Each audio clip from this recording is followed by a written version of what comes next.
Warahmatullahi wabarakatuh. Salam sejahtera buat teman. Selamat siang, selamat pagi. Hari ini alhamdulillah cuaca hujan, tapi tidak mengurangi rasa rumah semangat kita untuk membuat perubahan. Hari ini saya mohon maaf sebenarnya telah mengganggu aktivitas saya melakukan destinasi adalah yang pertama, satu, mohon maaf. Saya bukan pintar, bukan hebat, karena hanya berbagi dan tuntutan dari untuk membuat aksi nyata modul 1.4 tentang budaya positif. Yang ketiga, tujuan saya adalah hanya berbagi aja. Apabila ada kurang-kurangnya, saya mohon maaf. Oke, sebelum kita membahas Warahmatullahi wabarakatuh. Yang terhormat Bapak Kepala Sekolah, Bapak Juremi SPD, yang terhormat Bapak Ibu Guru SD serta staf dan karyawan yang dicintai dan dibanggakan. Pada kesempatan hari ini saya diamanahkan untuk Pak Arif. Sebelum kita mulai, marilah kita membaca lafaz basmalah. Bismillahirrahmanirrahim. Acara selanjutnya kita dengarkan sambutan dari Bapak Kepala Sekolah, Bapak Juremi SPD. Waktu dan tempat dipersilakan.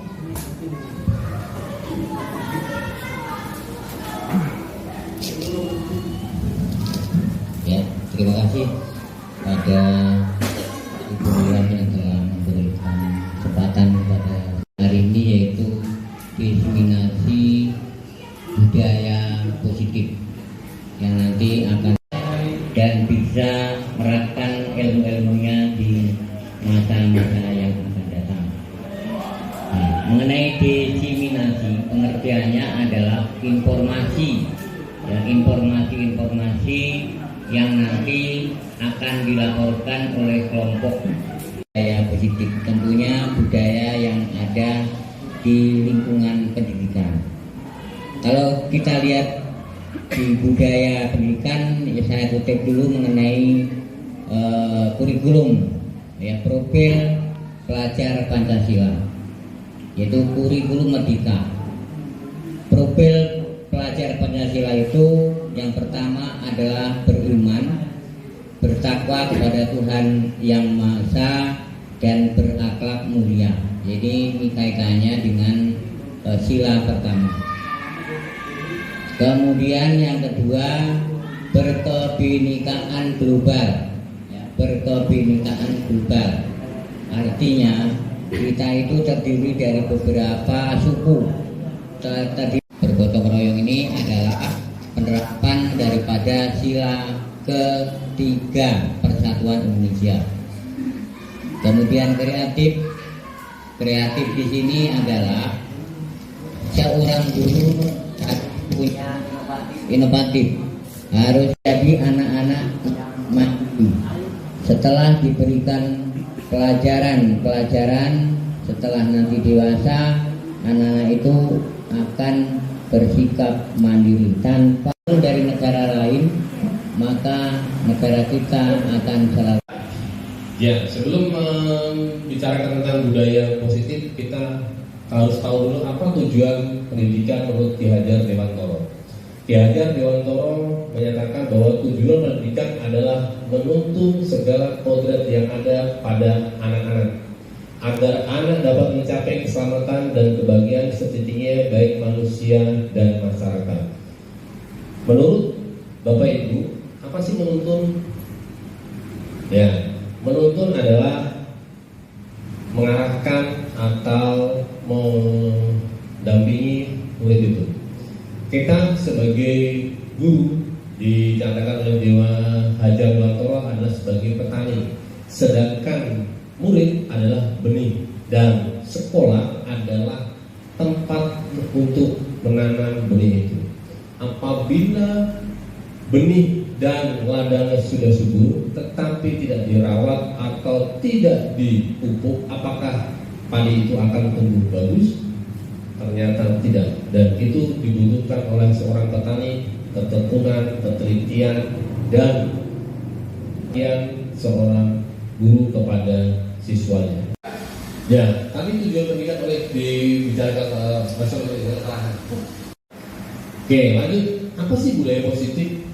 Budaya positif adalah suatu kebiasaan yang bernilai positif yang mengandung kegiatan berpihak pada anak dan menumbuhkan karakter sesuai dengan profil pelajar Pancasila.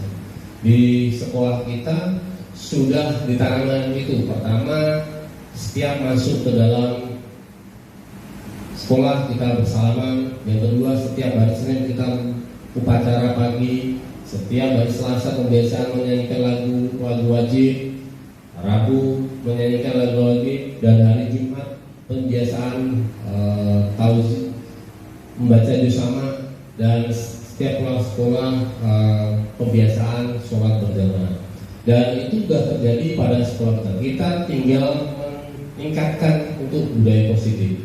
Dan tadi juga dinyatakan oleh Bapak Kepala Sekolah bahwa sekolah anak-anak harus berbudaya positif sesuai dengan profil pelajar Pancasila. Yang pertama, beriman, bertakwa kepada Tuhan Yang Maha Esa dan berakhlak mulia. Yang kedua, berkebinekaan global. Yang ketiga, mandiri. Dan yang keempat, bergotong royong. Yang kelima, bernalar kritis. Dan keenam, kreatif. Dan di sini kita menumbuhkan budaya positif sesuai dengan budaya profil pelajar Pancasila. Coba Bapak Ibu kepalkan tangannya. Bapak Ibu bayangkan di tangan Bapak Ibu ada yang paling berharga kali ini. Coba, kalau sudah, kalau Bapak Ibu saya rayu, saya bujuk, saya minta, kira-kira tangannya dilepas atau tidak? Oh, kalau tidak, sama dengan kita. Kita adalah guru, kontrol semua itu. Tergantung kontrol kita, bagaimana, apakah mau nggak barang berharga itu terlepas. Dan ini kita tanamkan kepada anak didik kita. Dari paradigma tadi, kita sebagai guru harus punya teori kontrol yang dikemukakan oleh Dr. William Gleiser. Pertama, ilusi guru mengontrol murid, di mana pada dasarnya kita tidak dapat memaksa murid untuk berbuat sesuatu jika murid tersebut tidak memilih atau tidak melakukan. Yang kedua, ilusi bahwa semua pengetahuan positif efektif dapat bermanfaat. Di sini bujukan dalam bentuk kontrol, sehingga usaha mempengaruhi murid agar mengulangi suatu perilaku tertentu adalah suatu usaha untuk mengontrol murid tersebut. Yang ketiga, teori Gleiser adalah ilusi bahwa kritik dan membuat orang bersalah dapat menguatkan. Teori Gleiser yang kedua adalah ilusi bahwa semua pengetahuan positif dan efektif dapat bermanfaat. Di sini tadi bujukan, rayuan, dan tadi untuk mempengaruhi siswa biar tidak mengulangi perilaku yang tertentu yang tidak baik. Dan yang ketiga adalah teori Gleiser bahwa kritik dan membuat orang merasa bersalah dapat menguatkan karakter. Di sini untuk mengontrol kita ada identitas kita yang gagal. Dan teori Gleiser yang keempat adalah ilusi bahwa orang dewasa memiliki hak untuk memaksa, bahwa orang dewasa memiliki tanggung jawab membuat. Selanjutnya, menurut Ki Hajar Dewantara, disiplin adalah bahwa dibuat sungguh pun disiplin itu bersifat self disiplin, yaitu kalau kita mendisiplin orang minimal kita mengasih contoh dulu. Universal. Ini kebijakan ini adalah nilai tadi yang disampaikan oleh Pak Dwi, ada tanpa membedakan ras dan suku.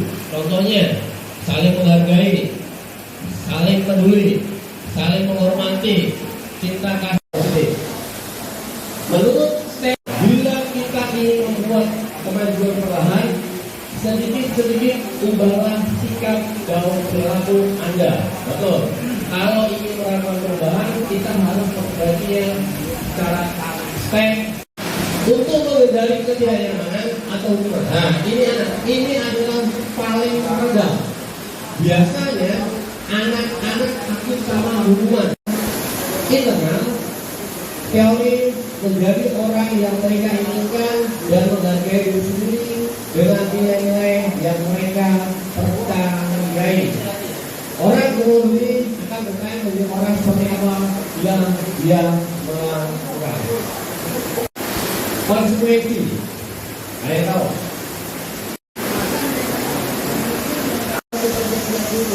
Mereka berjanji kalau saya pemangkat nanti saya di sini jadi konsekuen dengan apa yang diomongin. Kalau hukuman itu ya merupakan suatu apa ya, imbalan dari apa yang diperbuatnya.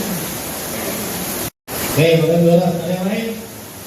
Ya, pada apa sama tadi yang dikatakan Bos, akan tetapi yang lebih dasarnya itu yang lebih mudah dihafalnya itu kalau konsekuensi itu kan dengan hukuman harus konsekuensi dulu pertama. Nah kalau hukuman, kalau kasus kan belum terjadi. Kalau hukuman dan sebelum hukuman konsekuensi dulu, baru. Oke, makasih Bu Ros ya. Menurut ada jangka pendek, jangka panjang, kita mau ada efeknya. Apa? Jadi malas. Nah itu jangan. Yang kedua, penghargaan itu tidak efektif. Kalau menurut bukan menurut saya.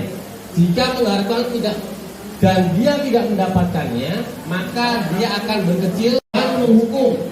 Nah, di sini kementerian kenapa melarang adanya ranking? Di sini penghargaan menghukum yang tidak mendapatkan, misalnya sistem tadi ditanyakan oleh kelas. Kira-kira untuk bahwa itu kayak kelas apa? Ada yang tahu nggak? Anak itu nggak merasa ada hukuman, tapi ada konsekuensi lebih rinci dan konkret. Yang kedua, pernyataan keyakinan kelas senantiasa di. Yang ketiga, keyakinan kelas itu tidak buat terlalu banyak, paling 3 atau 5. Hadir di sekolah 15 menit sebelum pelajaran dimulai. Untuk menunggu giliran, menghormati orang lain, berjalan di. Kita mulai dulu. Kita introspeksi dulu. Saya juga introspeksi. Pertama, penghukum. Penghukum itu biasanya peraturan, patuhi aturan saya. Awas lah demi Bapak, ya. Itu contoh kata-katanya. Yang selanjutnya, ayo manajer. Apa yang Anda yakini di kelas? Kalau dia salah, kembali keyakinan kelas yang sudah salah. Yang kedua, apa diri kamu? Tuh. Yang kelima, rencana apa yang kamu akan memperbaiki? Kira-kira kita di posisi mana, Bapak Ibu yang tahu? Apakah penghukum? Apakah membuat rasa bersalah? Apakah teman? Apakah pemantau? Apakah manajer? Nah, kalau manajer alhamdulillah. Oke. Berikutnya, biasanya kita kalau menghadapi suatu masalah, kita main jas aja. Dan di sini menurut segitiga institusi adalah ini, suatu proses dialog yang dijalankan oleh guru atau orang tua menghasilkan murid mandiri dan tanggung jawab. Kalau berdasarkan teori yang saya pelajari, pertama langkah yang kita lakukan adalah menstabilkan dari saya. Salam. Mohon maaf kalau ada salah-salah kata. Kalau ada yang mau bertanya, kalau tidak ada, diskriminasi budaya positif SDM nomor 1. Semoga bermanfaat. Assalamualaikum warahmatullahi wabarakatuh. Oke, terima kasih.